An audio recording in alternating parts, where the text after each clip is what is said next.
Bueno, la semana pasada nos habíamos quedado al final del primer apartado. Vamos a continuar desde ahí. Retomo el último párrafo del primer capítulo. Los dejo entonces en esa cama a su inspiración. Salgo y una vez más escribiré en la puerta para que a la salida puedan tal vez recapturar los sueños que hayan hilado en esa cama. Escribiré la frase siguiente. El goce del otro con mayúscula, del cuerpo del otro que lo simboliza, no es signo de amor. Acto seguido dice, escribo eso y no escribo después terminado, ni amén, ni así sea. El amor ciertamente hace señas, en el original en realidad dice signo. Ese signo, sí. El amor ciertamente hace signo y es siempre recíproco. Digo esto desde hace tiempo, muy bajito, al decir que los sentimientos son siempre recíprocos. Era para que me lo devolvieran. Y entonces, ¿el amor es siempre recíproco? Pues claro, claro que sí. Por eso hasta inventaron el inconsciente, para percatarse de que el deseo del hombre es el deseo del otro, y que el amor, aunque se trate de una pasión que puede ser la ignorancia del deseo, no por eso es capaz de privarlo de su alcance. Cuando se mira de cerca, se pueden ver sus estragos. Hasta ahí. A ver, esta primera frase que larga al principio dice, el amor ciertamente hace signo y es siempre recíproco, nos estuvo trabajando bastante, a ver, hoy a la mañana sobre todo. Y algo pudimos sacar, quizás en limpio, que organiza más esta lectura, de qué quiere decir que siempre es recíproco. El término recíproco no refiere necesariamente a un mutualismo, por así decirlo, Una ida y vuelta, ¿no? sino que, les leo la definición que he encontrado. Dice, la palabra recíproco en español deriva del latín reciprocus, que significa alternativo o que se devuelve al punto de partida. Originalmente la palabra se usaba para describir el movimiento de las olas del mar que se muevan hacia adelante y hacia atrás. Es decir, podríamos decir que recíproco, que siempre es recíproco, se podría leer en clave que siempre vuelve al punto de partida. Entonces, la frase se podría entender como que el amor, ciertamente, hace signo y siempre vuelve al punto de partida. Es una lectura bastante distinta de pensar que es simplemente bidireccional, por así decirlo. Pensar que es simplemente bidireccional, que es... Yo te amo, tú me amas. Exactamente. Sino que tiene algo más del circuito funcional, quizás del pensar el hacerse amar, aquello que uno ama. Quizás se puede leer en el recorrido gramatical que hace Freud de pedanomía, en ese sentido.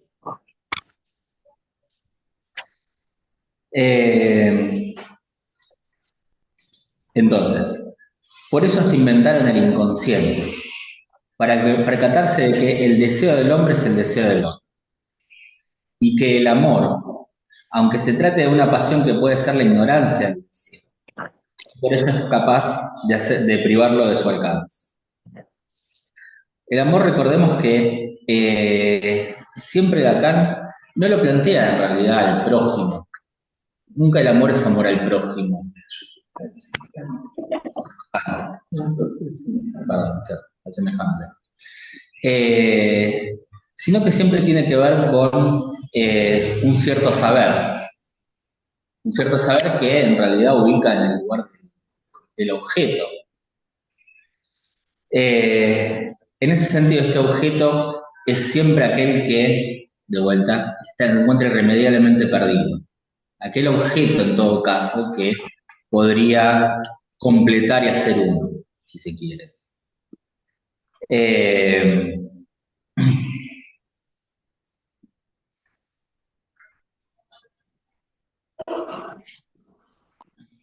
¿Sí? Claro, Sí. habíamos trabajado un poco, es el tema del amor, en su historia, digamos así. Nosotros, hombres de Occidente y cristianos, pensamos que el amor es entre las personas.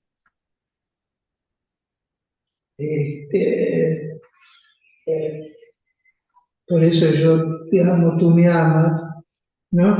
Ahí habría una reciprocidad, pensamos. Pero lo que acá está situando, que el amor no tiene nada que ver con el semejante, sino está en relación con el prójimo.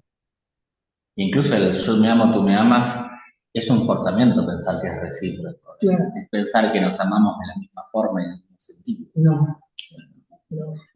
Pero lo que introduciría esto es, porque antes hace una referencia a la cama y a las leyes, pero lo que esto me parece a mí que incluiría que el amor, como lo presenta Lacan, no es el amor que nace a partir de el amor cortés que es el amor entre un hombre y una mujer.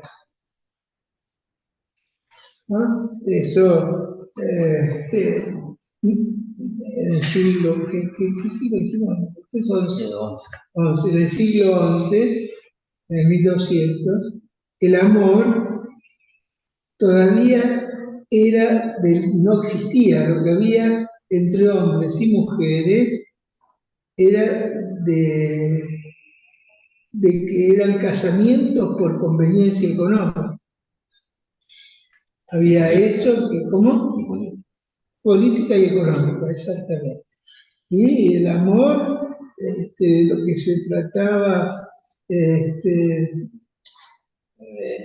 no era amor, ¿no? Sino se tenía una mujer que se podía tener un montón de amantes del lado de los hombres. O sea, lo que serían mujeres castigadas en ese momento, ¿no? Y amar no se amaba al otro sexo, ¿no? Me parece que ese es un punto importante, porque si no, es muy difícil pensar la reciprocidad. Si pensamos, por ejemplo, a nivel del comienzo de la obra de Lacan, para el estadio del espejo, el amor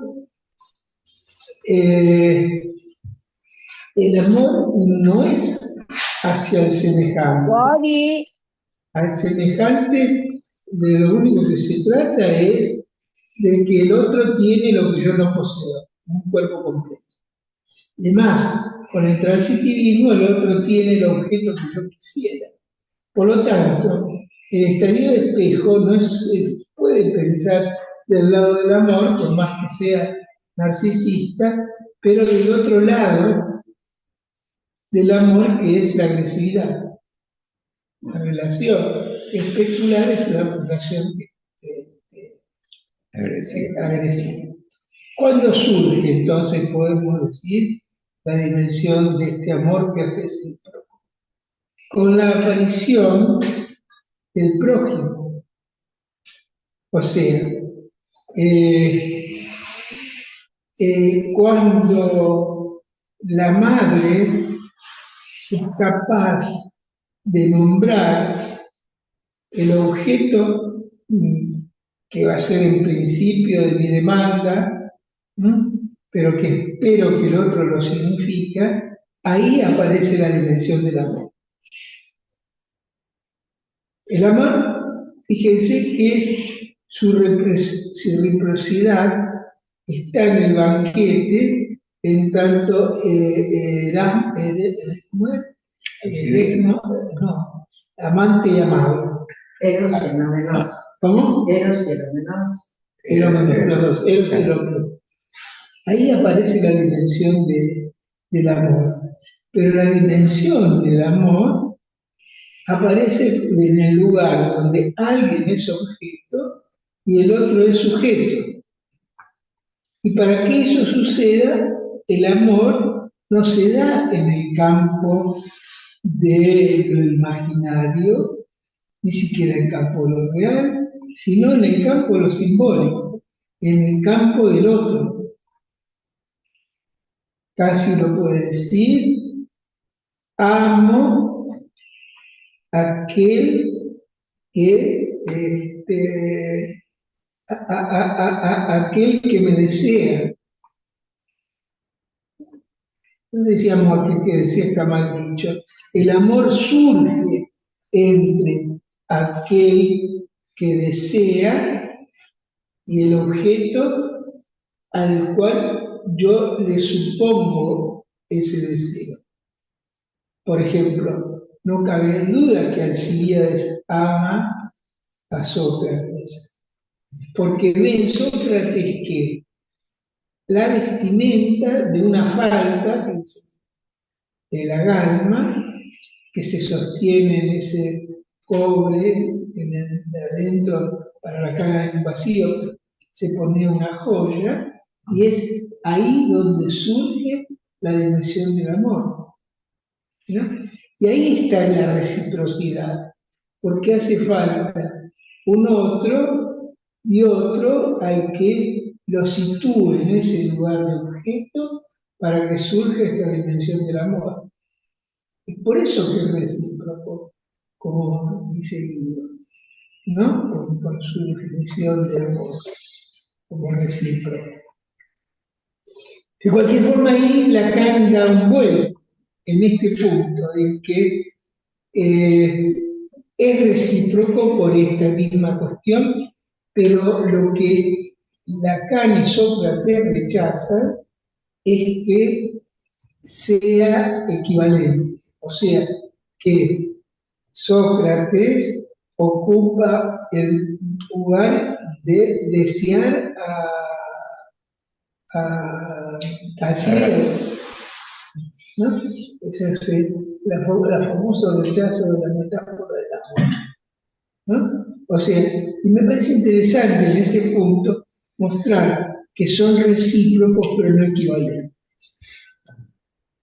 A mí me hacía pensar, jocosamente, que yo me enamoré de muchas mujeres, pero no todas me dieron pelota.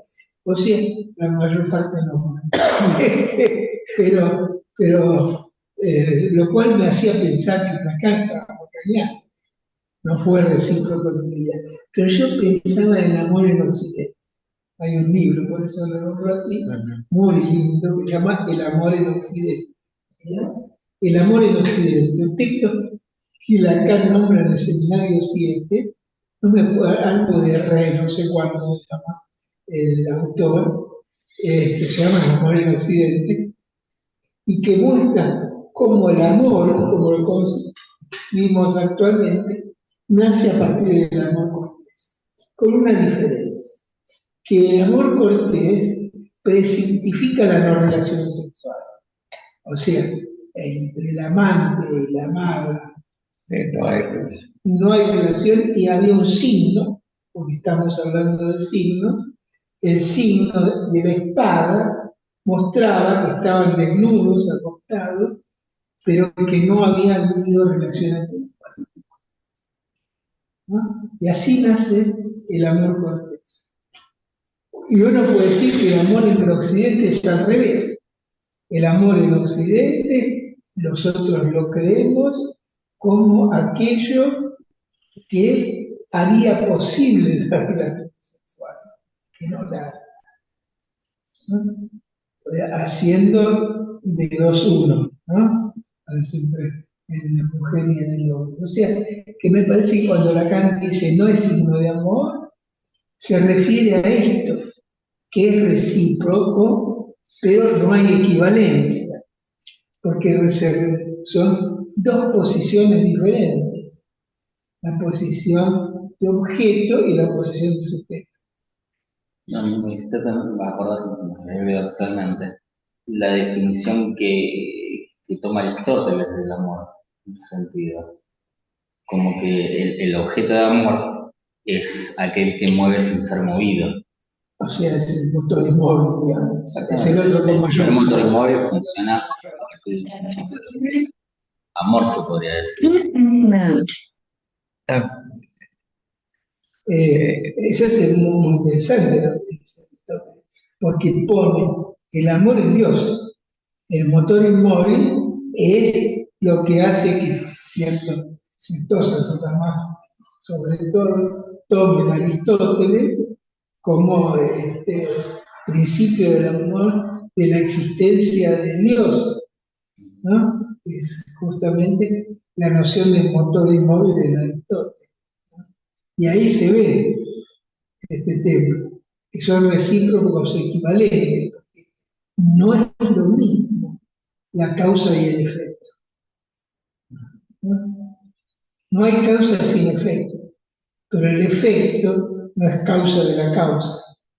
Cosa que Lacan empieza a decir un poquito después, Sí. ¿no?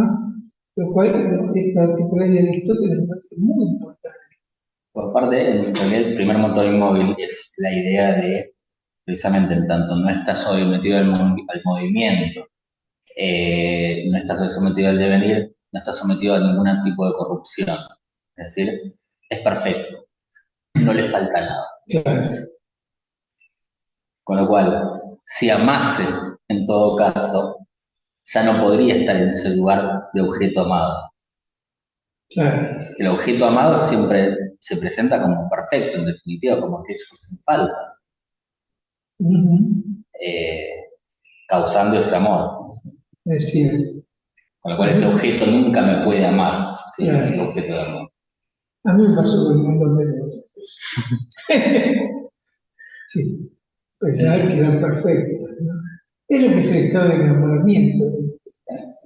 El estado de enamoramiento, como lo llama Stendhal, ese primer movimiento del amor, es amo a ese motor inmóvil perfecto que es esa mujer o ese hombre. Sí, ahí tenía la impresión de como que sitúa un lugar, ¿no? En el caso del amor cortés se ve claramente como hay un lugar, sitúa un lugar, el lugar como del otro, del cual yo sería la falta, ¿no? Sí, ¿por qué lo ves así en el amor cortés? Y porque hay algo ahí de no entrega de la dama, ¿no? Hay solo uno de los dos. Pero hay uno que proclama, ¿no? Sí, es poesía. El amor cortés es poeta, ¿no? Es canta, ¿no? Es interesante porque la mujer no se la pone en femenino, sino en masculino. Eso está todo en ese libro. Se la llama amo, no ama, ¿no? No porque sea puto, porque no quiero más, no homosexual, vamos a decirlo en términos. También me encantaría si fuera cosa que me digan puto, como mi amigo, mi amigo Osvaldo Pérez decía siempre que él no soportaba que le digan alcohol, él quería que le digan borracho. Era borracho. Bueno, es muy científico con el borracho, más dionisíaco. Está más cercano de la Sí. conferencia que dio Fontana Rosa con el uso de las palabras. La potencia del borracho. Es genial. Es genial esa Esa conferencia. conferencia, si no la escucharon, está en YouTube, les recomiendo, es hermoso. Veíamos en nuestra conversación hoy la diferencia que traía el amor cortés, que ponía de manifiesto la no relación sexual, al amor que está trabajando Lacan aquí, que encubre la relación sexual, ¿no? Que no hay. Que no hay, ¿no? Encubre la relación sexual que no hay. En ese sentido, pensaba que si damos un paso en relación a la transferencia, podría ser el lugar del analista, ese lugar de semblante de objeto A que causa al analizante hablar, ¿no? En tanto enigma, en tanto X, en tanto, falta de significación, y eso mismo desencadena el amor. Esto, digamos, del lado más libidinal de la Galma, del lado en donde Lacan pone el sujeto supuesto al saber en equivalencia a la Galma, ¿no? Dice que son dos términos equivalentes, del costado más libidinal de la experiencia analítica. Y ahí también se ve claramente cómo es recíproco, pero no es equivalente, ¿no? El analizante ama ese objeto que se especifica ahí en la experiencia y el analista no ama a su analizante, digamos, no hay equivalencia entre los lados de la fórmula, por llamarlo así. Sí, y estás parafraseando la frase que por la leer. Hasta inventaron el inconsciente. Sí, lo extraía de un poco de ahí. Hasta inventaron el inconsciente, ¿no? Miller dice, el inconsciente y el sujeto supuesto al saber son equivalentes, ¿no? Pero remarca, siempre queda un poco olvidado la dimensión agalmática, la dimensión libidinal de esta equivalencia que está en la proposición de octubre. Siempre hacemos mucho más hincapié en el significante cualquiera, el significante de la transferencia, la significación. Pero el costado libidinal, que es el costado obstáculo de la cura, ¿no? Allí donde empiezan los problemas, por decirlo así. Hasta inventaron el inconsciente es donde nos está llevando Lacan en esta frase a pensar en el amor de transferencia, ¿no? En la dimensión de la experiencia analítica en relación al amor. Y dice esto, ¿no? Oculta la relación sexual que no hay. Me parece interesante avanzar, dar unas vueltas ahí, porque es, digamos así, la pata misma de la experiencia, ¿no? Me parece que está trayendo la dimensión del amor por este punto. Habíamos hablado del duelo, Ajá. como lo mostraba el señor Eramu, Sí. que es equivalente al amor, porque se hace duelo por aquel que le fuimos falta. Le damos falta, ¿no? Claro. No se hace duelo por cualquiera. No, claro. Uno puede querer mucho a alguien, pero no hace un duelo por eso. Eso es lo que dicen acá. Y se preguntan, ¿por qué no hacen un duelo? ¿No? Aquel que fue el objeto A, ¿no? De ese deseo que es el deseo del otro. Este tema es un tema muy difícil. Nosotros tuvimos 2 horas y media, 3, trabajando alrededor de esto. Nos gustaría ver si hay alguien de ustedes que tenga alguna idea sobre esta reciprocidad del amor. Alguien que levante la mano, mande un chat, lo que quiera. Hay algo en el chat. Sí, Martín pregunta, ¿dónde ubican el amor celotípico?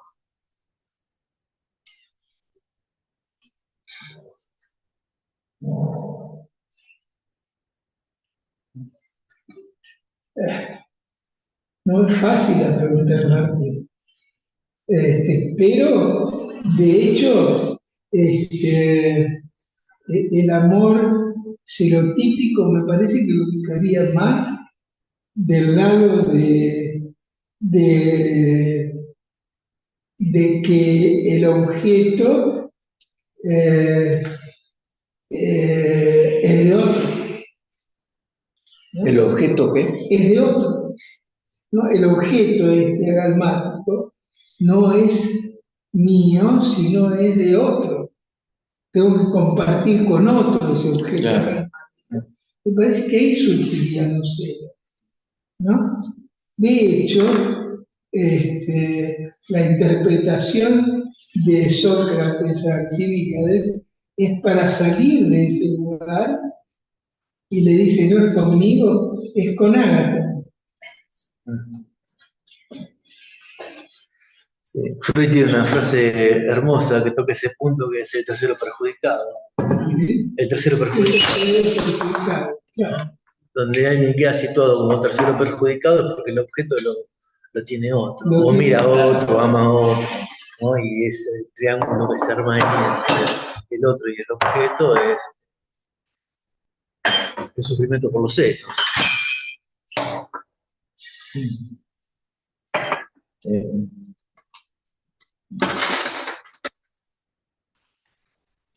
Sí, el objeto es de otro.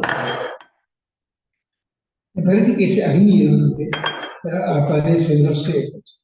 Claro, uno piensa, ahí sitúa el objeto A como un media, ¿no? Como una imagen narcisística. No, eso es juego para mí. ¿Cuánto más?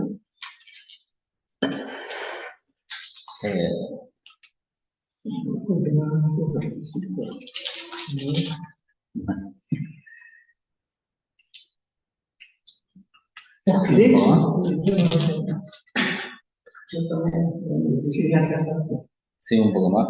Sí, sí. El goce del cuerpo del otro, sigue siendo pregunta, porque la respuesta que pudiera constituir no es necesaria y todavía hay más. No es tampoco una respuesta suficiente, porque el amor pide amor. Lo pide sin cesar. Lo pide aún.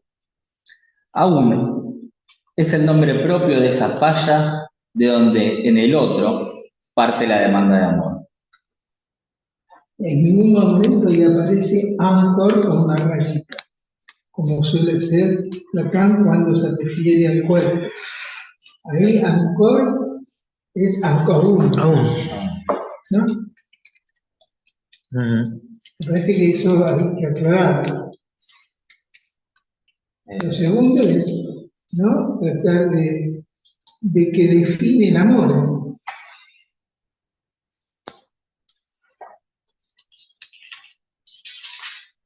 El nombre.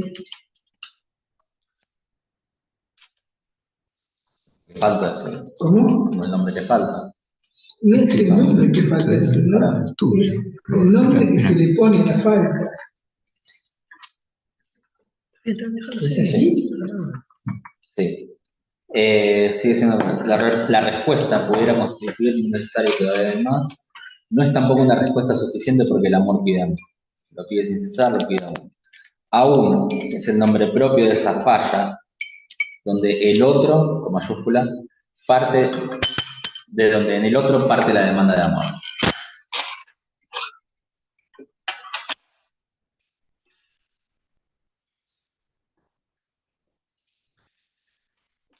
Es interesante retomar la palabra estragos, ¿no? Dice cuando la última palabra de la frase anterior, ¿no? Dice, cuando se mira de cerca se pueden ver sus estragos. Me parece que parte de ahí Lacan para esta frase. Dice, el goce del cuerpo del otro sigue siendo pregunta, porque la respuesta que pudiera constituir no es necesaria y todavía hay más. No es tampoco una respuesta suficiente porque el amor pide amor. Me parece que el estrago, yo lo tomaría desde este punto, ¿no? Que el amor pide amor. Y esa demanda es una demanda como tal, no tiene cierre, no tiene respuesta, ¿no? Pide amor, lo pide aún, lo pide sin cesar. Me parece que ahí se pueden ver los estragos del amor, ¿no? Saca Lacan el amor del campo Del deseo. no, de lo romántico, del placer, ¿no? Lo pone los estragos, en lo que hace estrago en relación a la demanda, ¿no? No termina una vez más, porque hay cosas que una vez más. no cesa. Sigue, no tiene un límite. Sí, era algo metonímico. ¿Sabes?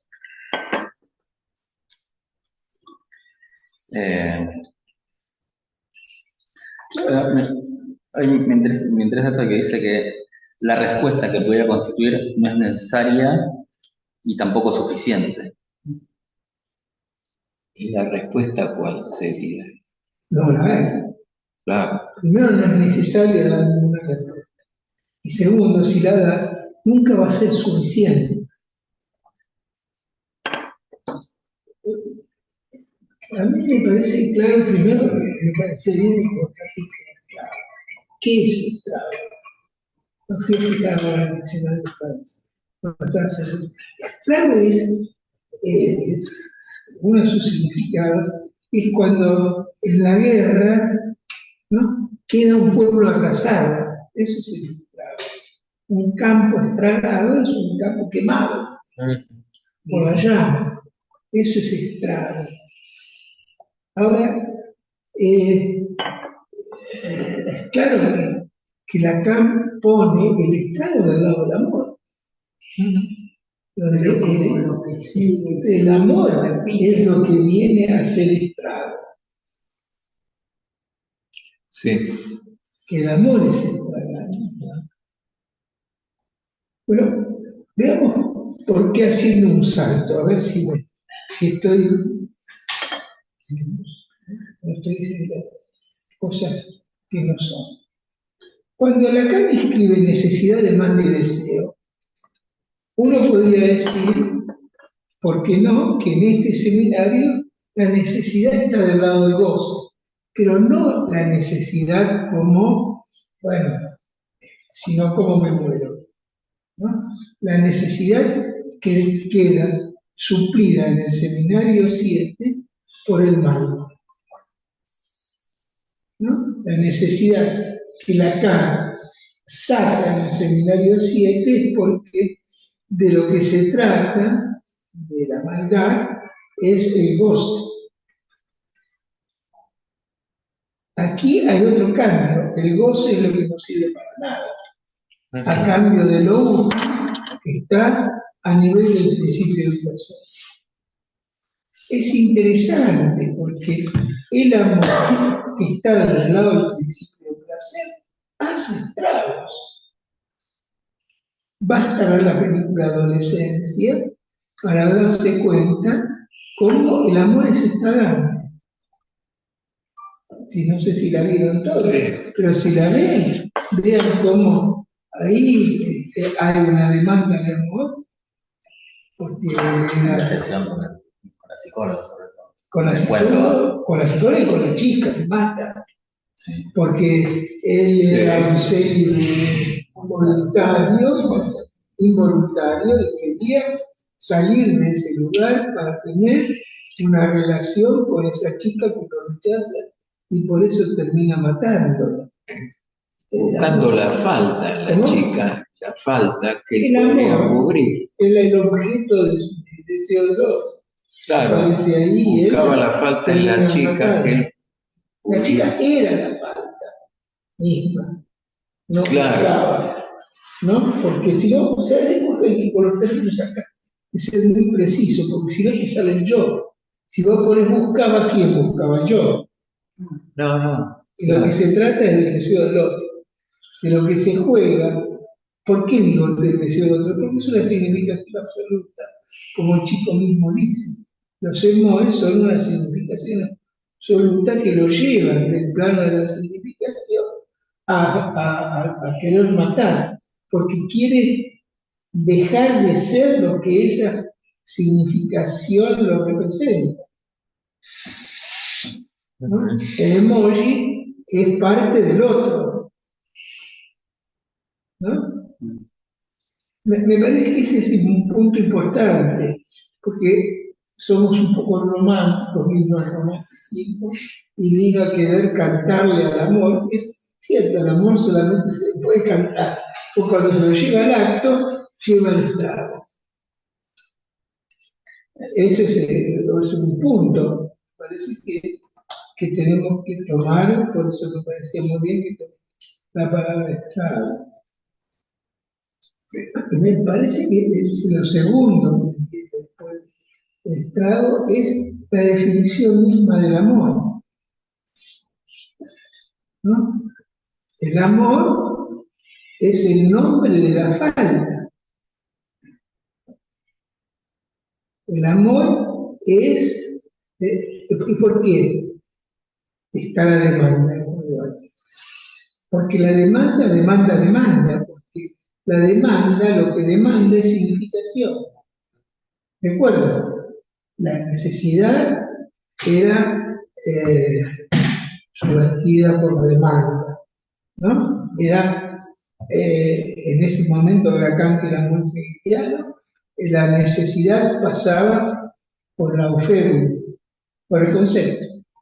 En cambio, los animales no, porque decía, la mamá no viene con la mamadera solamente y calma el hambre, sino, dice, el chico tiene hambre. O sea, que le pone un nombre a esa sensación de ese cuerpo y le da la mamadera. Y ahí comienza el pasaje de la necesidad a la demanda. Claro, es necesario que esté la madre. Claro, y porque no sabemos nosotros, digamos así, qué comer, ¿no? Estamos en el plano de la demanda. Por eso hay tantos regímenes, están los veganos, los contra-veganos y los naturistas y qué sé yo, todo. Pues eso todo está en el plano de esta demanda, que surge a partir de que la necesidad está perdida. Y el nombre de la pérdida es el amor. ¿Qué? Viene de lo que vos estás diciendo al final de la serie, en la cual el pibe la encara a la psicóloga y le pide, decime al menos que te guste. Y ella, impertérrita en su lugar, no le dice nada. Y lo juntaba con la escena que vos marcabas la vez pasada, en que ellos, después de conocerte y de quedar eso, se van a festejar su aniversario como si no pasara nada. Claro, eso es lo que yo también en el sentido de Lacan, que dice que en la época actual se ha perdido el sentido de traje. Pero es como un contraste muy grande. Sí, la demanda que está diciendo, decime que te gusta, por lo menos. Por lo menos, sí. Por lo menos. Porque la demanda pide demanda. Una vez que el objeto estuvo perdido, de una vez para siempre, dice Freud, surge esta dimensión de la demanda. Y la segunda vez, es interesante porque Freud, por la carta 52, da mucha luz a todo esto.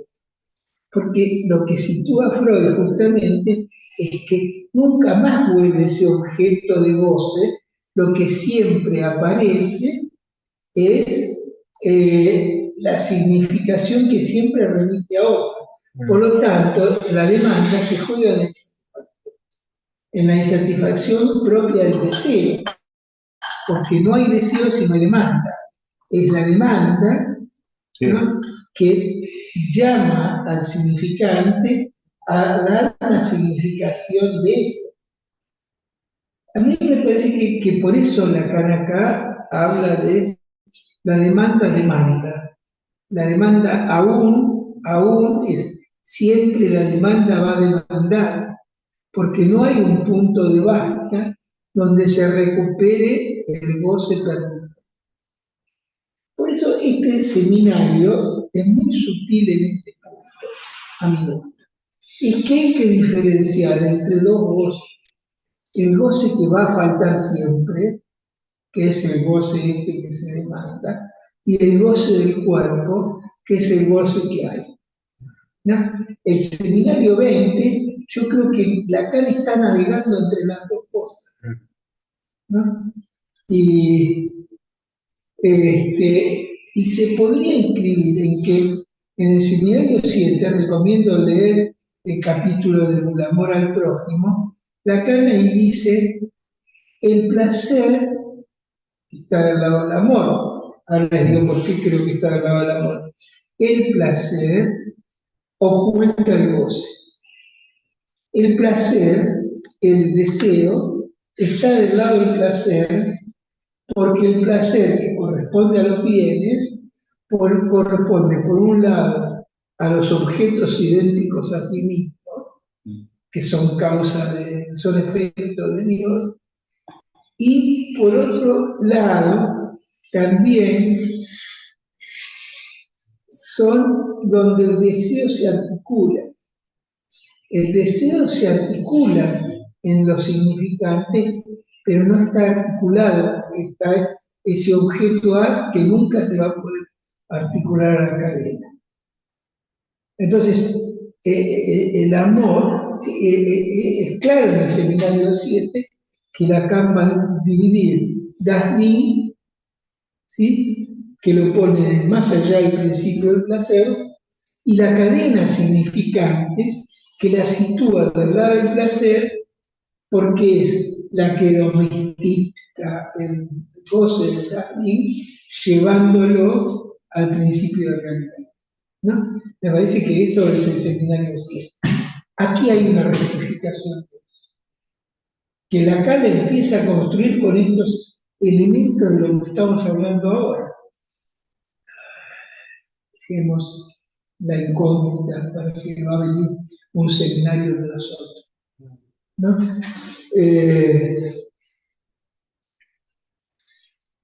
A mí me parece que hay algo que no hay que olvidar en todo esto.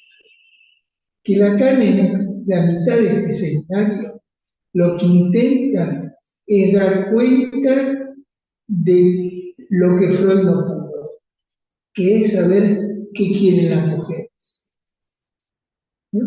E intenta dar esa respuesta. Por lo tanto, el mundo de Ancón, hasta los capítulos de los nudos, se divide en dar una respuesta no anatómica, sino lógica, como dice Jacques Alain, a el problema de hombres y mujeres.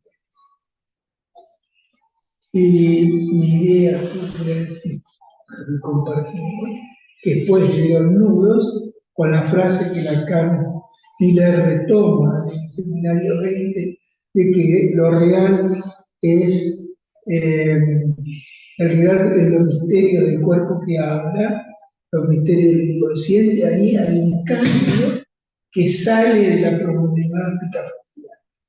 Pero bueno, fíjense que nos faltan muchos capítulos para llegar a eso. Sí.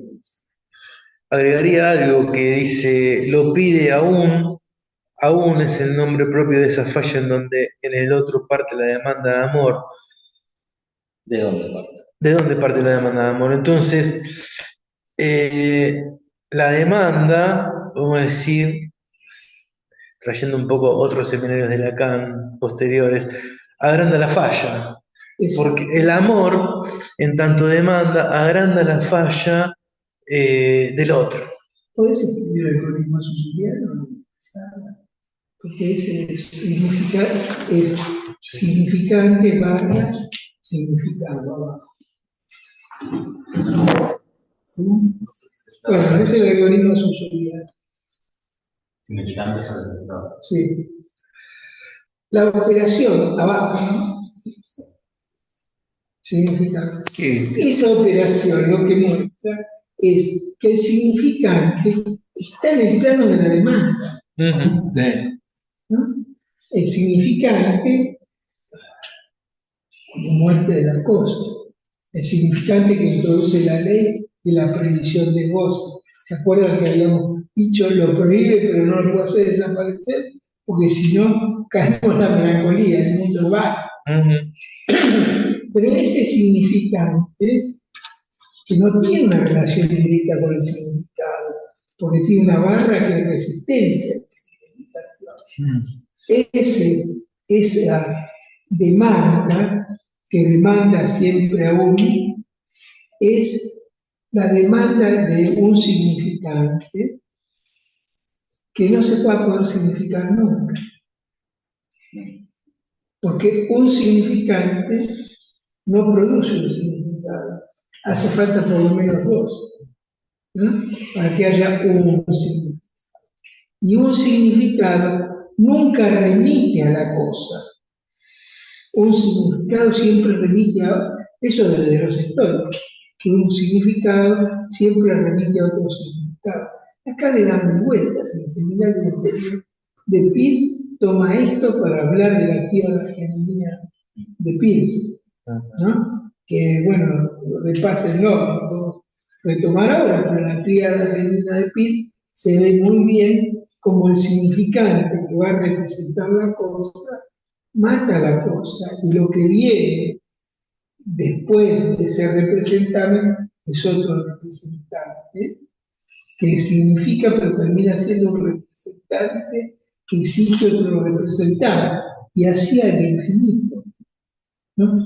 Por eso la demanda no termina nunca, ¿no? Y ahí se entiende por qué el deseo siempre es una satisfacción, porque el deseo es la demanda de amor dirigida al otro que pide una significación por una falta. Por eso es el nombre de la falta del amor, me parece.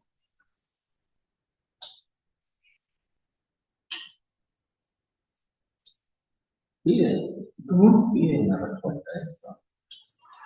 No es si pide la palabra exacta, sino que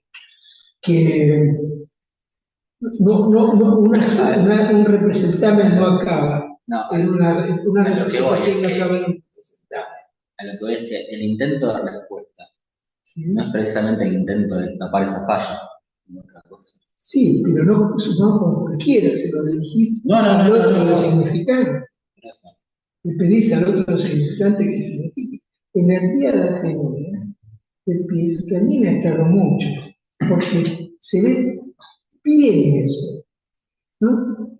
Y se ve bien algo también que corresponde a una época, que es la época de la representación, ¿no? A mí me parece que la poesía de la serpiente, ¿no? Justamente el comienzo, que está dirigido, que para mí comienza el Génesis, ¿no? Con el Génesis. Si hay algo para nombrar en el Génesis, como dice la carga del 23, ¿sí? Ese algo en realidad es innombrable. Por eso usa serpiente y, como en castellano, en francés, víbora y serpiente. ¿Cómo? Víbora y serpiente. Víbora y serpiente. No es lo mismo la serpiente que la víbora. La víbora ya es un concepto. La víbora corresponde a un género, a las distintas víboras. La serpiente es, digamos, algo que todavía no es. Sí, igual víbora también me parece que lo usa en el sentido de la etimología que encontramos de víbora, que viene de vivere y parir, vivera, felino, vivere y parir. O sea, vivo y que da luz. Sí. Digo, no dice la serpiente que yo estoy, dice la víbora que yo estoy. Con lo cual, digamos, al darle un nombre, lo trae de vuelta en esto que ya trabajamos la vez pasada, al mundo de la vida y la muerte. Exactamente, que cosa que después viene. Pero también a la frase que les mandé de Paul Valéry, que realmente se podía poner como prefacio al seminario de ¿la lees? Dice, algunas veces la razón me parece ser la facultad de nuestra alma para no comprender nada de nuestro cuerpo. Es exactamente lo que estamos hablando. Si el amor, ¿no? Es esa razón de Freud, por eso la instancia de letra se llama la instancia de letra y la razón de Freud. Esa razón, ¿sí?, es la que no nos permite conocer nada de nuestro cuerpo. no sé si nuestro, no nos permite conocer nada del cuerpo. Para Husserl sería nuestro cuerpo, que es malati, vida sería, el cuerpo vivo, de carne. Sí, pero me parece que es un mío gramatical. No sé si podría personificarlo en esa conciencia que plantea Husserl. Porque es de vuelta, traerlo al plano dialéctico, Sí, al discurso. Pero si yo te lo pregunto esto a vos, sabes de Claro. Husserl. La pregunta es, si Husserl quiere salir del solipsismo, Sí. en lo cual lo deja su teoría de la fenomenología, salir de ese solipsismo es encontrar algo propio. Lo único propio que hay es el cuerpo, porque a partir de Descartes Sí. no hay nada propio, todo es del otro. Sí. Sí, es lo único que le marca las propiedades, es lo que encuentra detrás de el poder decir que algo es mío, al fin y al cabo. Claro. Eso que le es completamente ajeno y a su vez que es lo más íntimo, lo extremo. Claro. Es el cuerpo. Propio. Y eso es lo que le permite, si hay algo propio, hay de los otros, que también tienen eso propio. En eso propio se rompe el solipsismo. Yo no estoy tan seguro de que del cuerpo propio pueda salir del solipsismo. Sí. Pero porque sigue teniendo el mismo problema que Descartes. O sea, está bien, existe un cuerpo, pero quizás es solo el mismo. No necesariamente hay otro. Es un problema, a ver, es el problema de pensar la relación entre lo singular y lo universal, lo grupal, si querés. En el sentido de por ser algo más a la mano en todo caso, por ejemplo, digo. Cuando uno escribe en un cartel, justamente es a partir de un rasgo que es propio. Sin embargo, eso que uno dice es propio, no es sin esos otros que forman el cartel también. Digo, propio en el sentido de que lleva la firma, pero es efecto de un trabajo colectivo. Entonces, eso singular, digo, ¿a quién pertenece? Digo, el problema es decir lo propio. Lo propio puede ser mío, puede ser nuestro, puede ser de todos. Por eso es difícil pasar lo singular al registro de la propiedad, en el sentido gramatical, también quiero decir, que sea primera, segunda, tercera persona, o a quién pertenece, de qué mono se puede referir uno a eso. Sino en todo caso eso que irrumpe, como estando por fuera de la posibilidad del discurso, la posibilidad de nombrarlo, como dice acá con la falla. Bueno, lo que yo más o menos quería decir es eso, la serpiente es serpiente antes de ser nombrada igual. Es antes de la nombra, en todo caso. Claro, es antes de o sea, que existe como tal antes que la nombre, que cuando la luz divina la nombra, ya le introduce en la vida y la muerte. Ni siquiera dice la nombra, porque es la vestí, el modo de los ejemplos que dan la respuesta, ¿no? Sí, sí. Picasso y el monje. En relación al hábito. Sí, sí.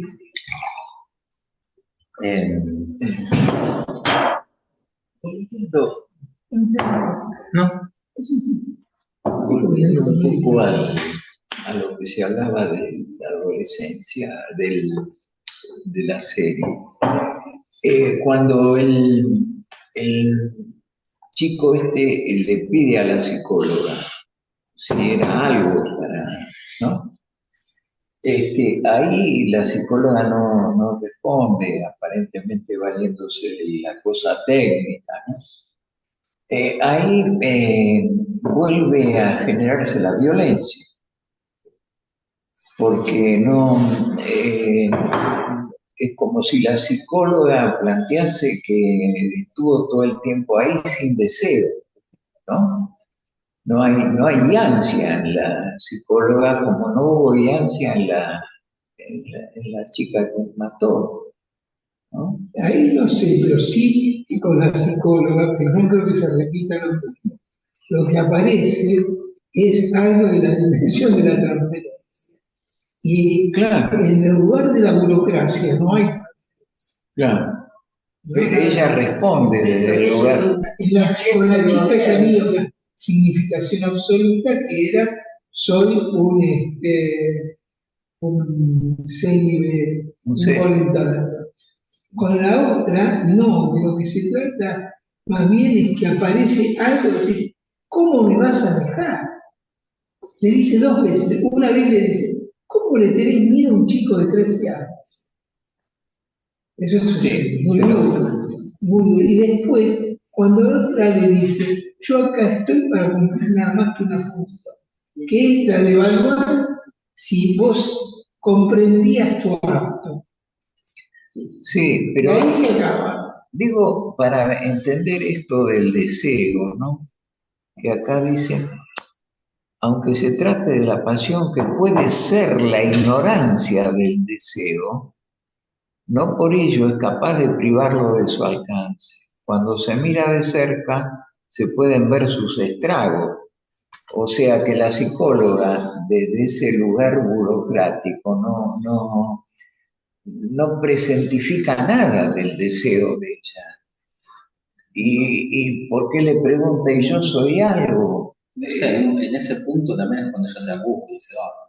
Sí. Ella también se... Es cierto que él la demanda a ocupar el deseo de la verdad. Sí. Claro. Y ella rechaza. Rechaza el deseo. Por eso se angustia ella y el bebé entra. O sea que es como que se privase de la falta que habrían. Le pregunta por su falta y cómo ubicarse él en torno a esa falta, pero como ella no le contesta, empieza con la violencia, que podría ser el equivalente a la violencia ejercida con la chica, porque a ella también le pide... ¿Sabes por qué digo que no me parece que sea una violencia? Porque me parece diferente en este punto. La violencia con la chica sale de que él no puede dejar de ser.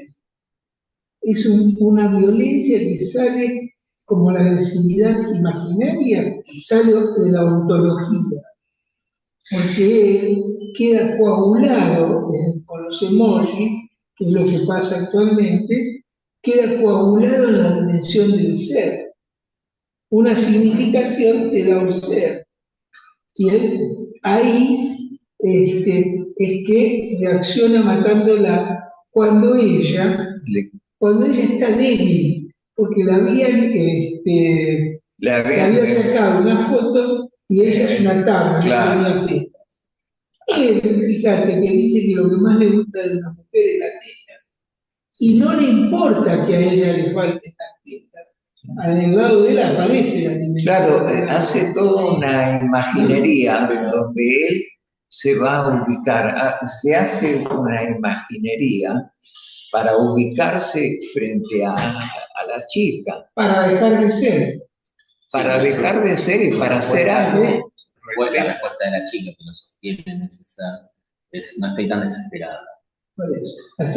¿Cómo digo? Antes de que la mate, dice que la respuesta que le da a ella es no estoy tan desesperada como para salir con vos, algo así. Claro. Y lo confirma en su ser. Claro. Es cruel. Es muy cruel. En cambio, con el psicólogo es diferente. La psicóloga tenía una impotencia. La psicóloga, lo que pasa es que él cree que la psicóloga no es que lo ama, pero sí que lo escucha. Claro. Que está para él. Y inclusive cuando se pone violento, es casi una mentira, porque él le dice, ¿cómo te vas a asustar de un chico de 13 años? Más que era chiquito, no era de 13 años, grandote y todo lo demás, y aparte tenía el guardaespaldas afuera mirando todo. Y por eso me parece que es diferente, es, digamos, la demanda de amor, su violencia. La demanda de amor. De amor hacia ella. Claro, pero no es la demanda de amor, no es encontrar un lugar en el deseo del otro. No sé si encontrar un lugar. Un lugar o pensar al otro de alguna manera. No, él está causado. Ella no desearlo, no lo ubica en el lugar de Agalmati. Claro, no lo ubican. No lo ubica él, que quiere ser Agalmati. Claro, claro. Pero no lo eso pudo tiene ser. Una contradicción, y si la pensamos, porque para él, a medida que se va acercando a la psicóloga es agalmática para él. Sí, pero recordad que la psicóloga le traía para él un esposo, o sea, hace toda una entrada donde, donde le da un lugar a él. No, lo hace caer en una trampa. Claro. Lo único que quería es saber si comprendía el acto que le ha hecho. Sí, pero digo, la psicóloga para hacer eso se hace como una simpatía trayéndole, ¿qué le traía? Algo. Le traía chocolate. O sea que la psicóloga hace toda una entrada donde muestra cierta dependencia, cierta falencia. Ella, ¿no? Ante todo, ella quería comprender cosas. Y eso le da un lugar a él de exigir. Tiene que comprender cosas de mí, ¿no? Algo represento para el otro. A mí me parece que es una psicopatía y que él lo toma así. Lo tira a la mierda. Con lo que no lo es con el sándwich, porque el sándwich lo come aunque no le gusta. Claro. El sándwich, sí, pero eso ya es el intento es como alguien que te viene a pedir análisis. Claro. Sí. ¿No? Que te supone que lo vas a poder ayudar en algo. Claro. Mientras el equívoco que hay ahí es que la psicóloga es una burócrata que no lo va a ayudar en nada. Al contrario. ¿No? Claro, pero ella no se mantiene de entrada como una burócrata, porque le lleva cosas, le lleva... Al principio le dice, el tipo que le gustaba, la psicóloga le dice, ¿por qué vos tardás tanto tiempo y los otros lo hacen tan rápido? Y ella lo trata de dar más tiempo porque lo seduce. Busca la forma de seducirlo, sí. Que eso es lo que un analista no hace, justamente. Pero él se equivoca porque cree que sí, que claro. Puede analizarlo. Analizarlo. Por eso él se pone loco y violento cuando ella lo deja. Porque es ella la que lo deja. Sí, pero lo deja sin decirle, yo soy algo, soy poquito, decime que soy un poquito, ¿no? A mí me parece que eso no alcanzaría.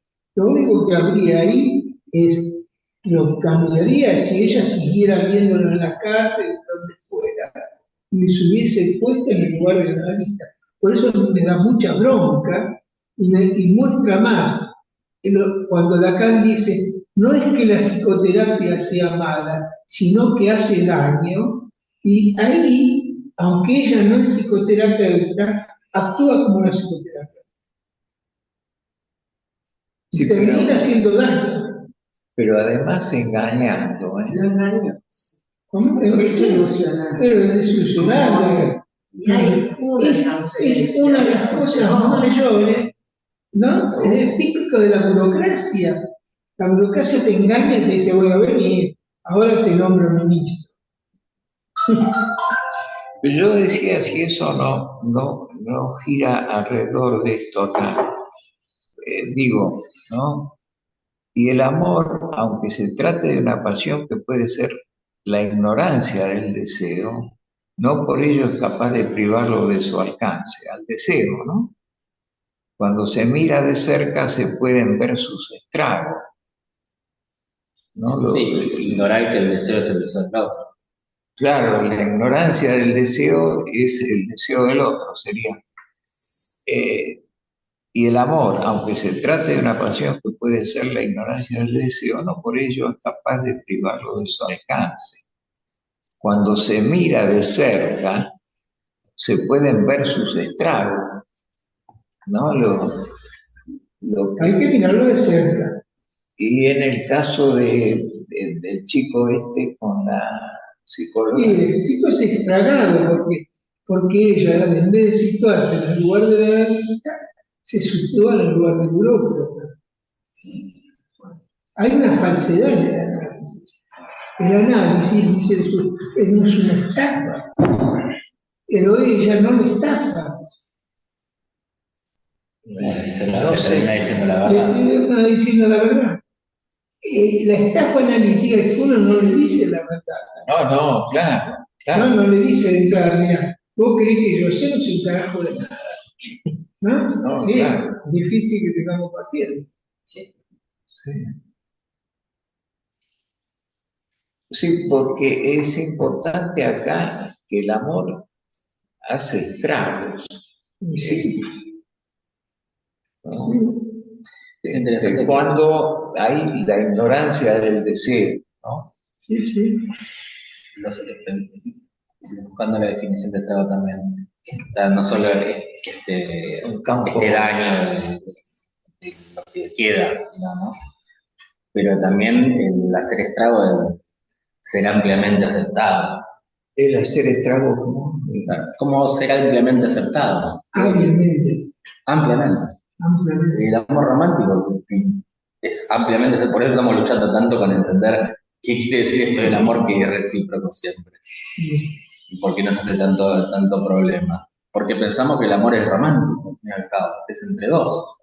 Sí, es todo lo que viene va a ser romántico, o sea, demostrar que no hay. Aparentemente. Sí, un poquito más con esto. Sí. Dice, entonces, ¿de dónde parte lo que es capaz, de manera no necesaria y no suficiente, de responder con el goce del cuerpo del otro? No es el amor, es lo que el año pasado, inspirado en cierta forma por la capilla de Santán, que me hacía proclive al sistema, me dejé llevar a llamar el amor. El amor es lo que aparece... Entonces, porque acá me parece que hay como una división. Si es cierto que el amor, que no es el goce del amor, no es signo del goce del otro, lo que sí es signo del goce del otro es el amor. Me parece que hay que tomarlo así, por eso jamás, en francés nos dice los trazos del signo, ¿no? Con lo cual, creo que Lacan lo que está mostrando, por un lado, que el amor, ¿sí? No es signo de goce. Sí. El goce del cuerpo del otro. Pero sí lo es el amor.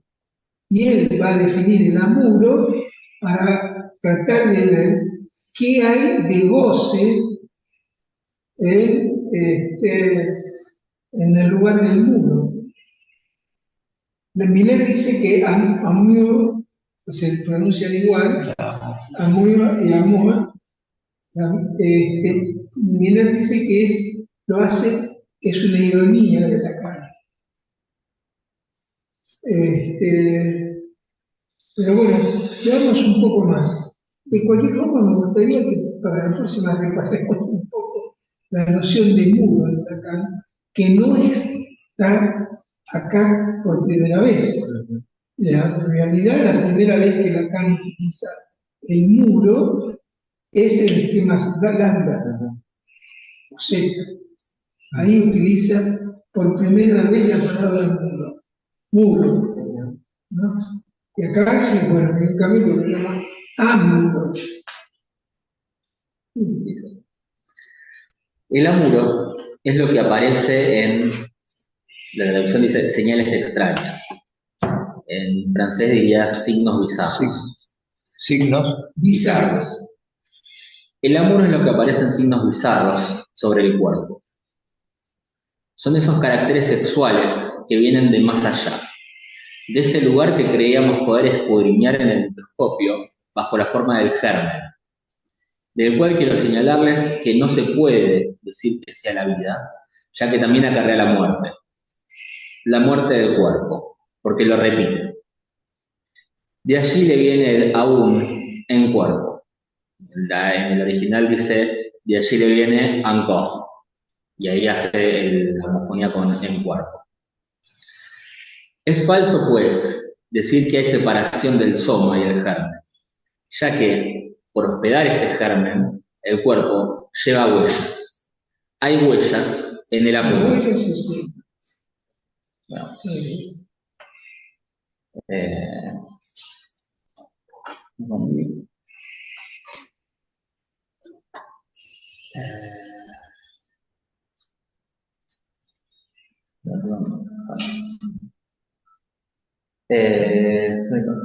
Y le da un poco de separación con el trazos. Dice trazos. Sí, hay trazos en el muro.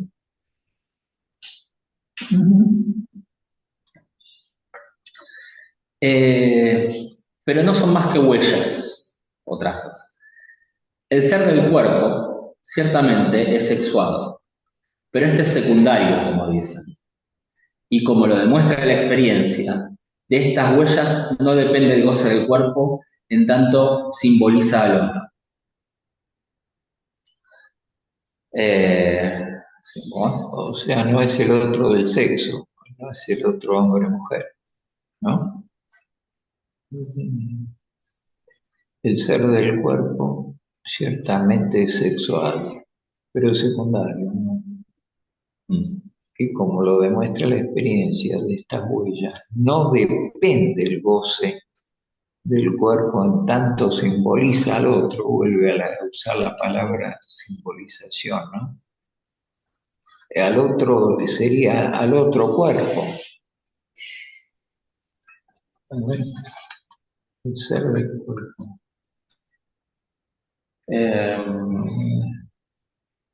No depende. Depende de dónde lo lea, porque el otro, sí, como tal, puede ser los misterios del cuerpo que habla.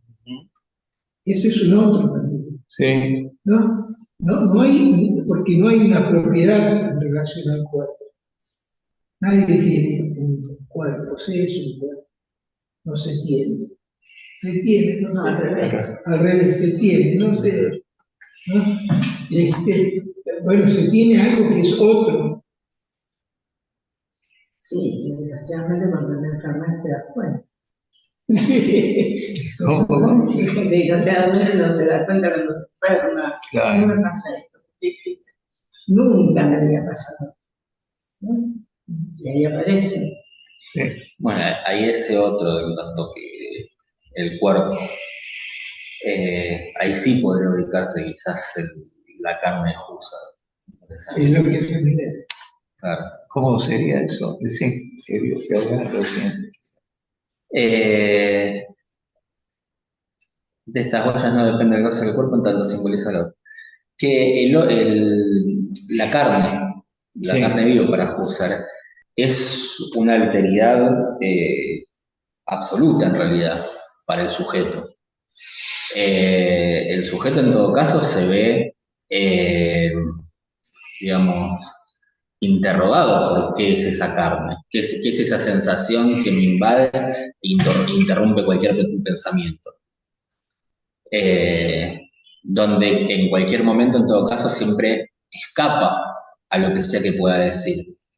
en tanto que es del orden del inmediato, del absoluto, y que siempre cualquier palabra llega tarde y no logra decirlo, al cabo, no logra describirlo de manera completa.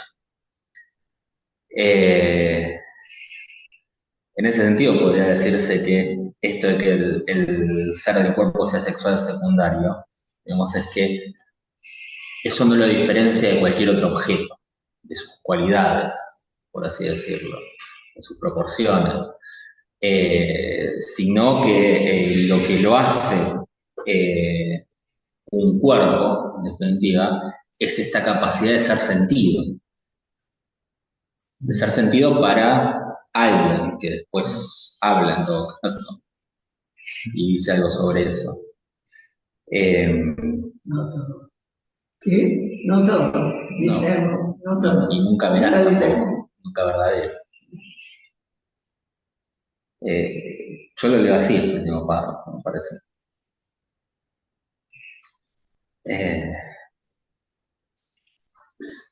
Por eso, y esto de que es falso, no, lo anterior. De cualquier señalar es que no se puede decir que sea la vida, ya que también acarrea la muerte del cuerpo, porque lo repite. A mí me resonaba de vuelta la poesía del otro día, cuando habla de sol, sol, mentira resplandeciente, tú sol que a la muerte enmascaras bajo el azul y oro de una tienda, celebrando consejo a las flores, por entre impenetrables placeres. Tú el más fiero de mis cómplices y de mis trampas la más aguda. Protege los corazones para que nunca sepan que el universo es un defecto allá en la pureza del no ser. Digo, de que decir que algo es vivo es precisamente llamarlo a la muerte, en definitiva. Está vivo esto de que la serpiente, una vez que se la nombra, se lo trae al mundo de los seres vivos, como aquello que puede morir, de cabo, no otra cosa. Lo innombrable no perece, no decae, no tiene ningún derecho alguno. El no ser. El no ser. Esa pureza.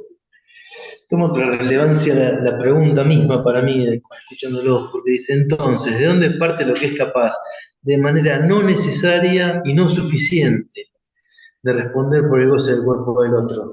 De manera no necesaria y no suficiente, me parece que ahí habíamos visto en algún momento, no lo repasé, que está Leibniz en juego, ¿no? Por la razón necesaria y suficiente, pero dice acá no necesaria y no suficiente, es decir, no es por el lado del amor, no es por el lado de la razón necesaria y suficiente, sino que de dónde parte eso que es capaz de responder por ese goce, ¿no? Eso es lo que está buscando Lacan a partir de ahora, ¿no? Es otro punto de partida, ¿no? Sí. Otro punto de partida. Sí, es importante esto que falta partirlo de otro lugar. De hecho, por algo se llama el goce. Capítulo. Sí, si no es el amor, parecería ser el amuro, en todo caso. La primera respuesta que hace es el amor. Si no es el amor. Pero que tampoco es el amor. Continuando. El amor son las huellas que lleva ese cuerpo en tanto límite. Es su primera respuesta a esta pregunta, pero no es la definitiva, porque va a seguir buscando hasta encontrar. No, y acá también ya niega que sea la respuesta definitiva. Sí, ahí está hablando del otro como carne para gozar, ¿no? Sí, cuando habla como carne para gozar, ¿no? Aparte lo deja así, esto lo corrobora la más simple consideración del asunto, nada más, como, esto es obvio, gente, vamos.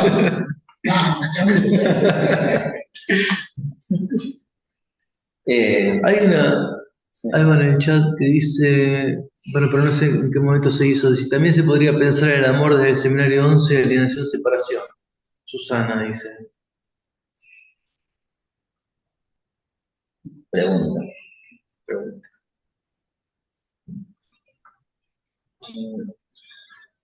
Ahí aparece el amor más digno. No. No, eso está en la nota de los italianos.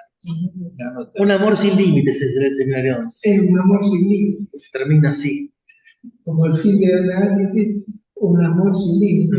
La contraposición a eso es que acá el amor solamente es sin límites. Una de las definiciones del amor es que el amor es sin límites. Es sin límites. Sin límites. ¿No? Sí, por lo que dice la demanda. Claro. Demanda de... Demanda. Sí. Yo no recuerdo bien, habría que repasar el seminario 11. No sé si vos lo tenés claro. Susana, si querías agregar algo a esta pregunta. De tu pregunta.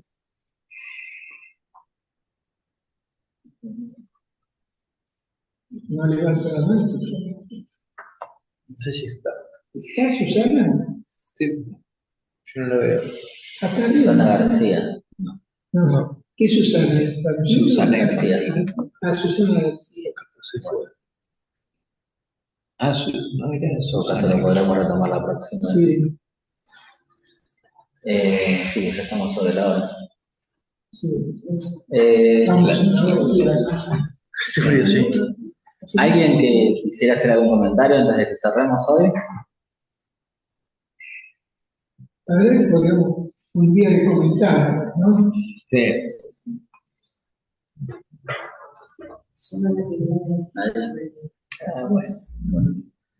Bueno, entonces dejamos acá por hoy. Nos vemos el lunes próximo, misma hora, 11:30. Y vamos a estar mandando el link nuevamente, disculpen la repetición, pero con el link al Zoom, el link a las clases, al canal, etc. Nos estamos viendo el lunes, entonces. Gracias a todos. Chao, hasta luego.